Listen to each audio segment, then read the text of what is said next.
Hey,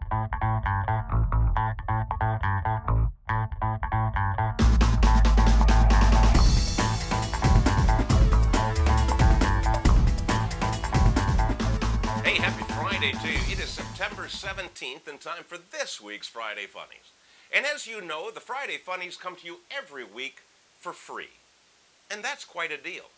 And according to the researchers at the University of Westminster in Britain, getting a really good deal gives consumers the same sort of mental boost that sexual arousal from watching pornography does.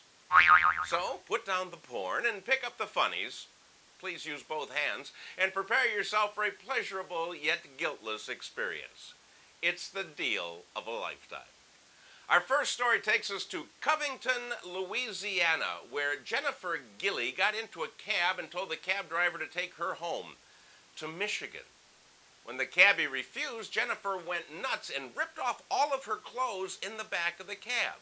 Well, the astute cab driver promptly drove her to the Covington police station, and he got out of the cab seeking assistance. When he got out, she jumped in the front seat and stole his cab. Now, it didn't take police too long to find this naked cab driver, and they charged her with auto theft and exposing herself to a cab driver. They must have some really harsh laws in Covington, Louisiana, because in New Orleans, exposing yourself to a cab driver is mandatory. All right, from here, let's go to Walmart. They always have good deals. In Moorhead, North Dakota, a 37-year-old woman, Catherine Wilson, walked into her local Walmart wearing nothing more than a thong, pasties, and whipped cream. She said that she was a free thinker who wanted to make a statement. Apparently, that statement is that she's a loon who's just about one step away from hopping a cab to Michigan. Next stop is in San Diego. A female hospital employee in San Diego was confronted by a robber in the parking lot of the hospital right after she had purchased a hot grande mocha latte coffee.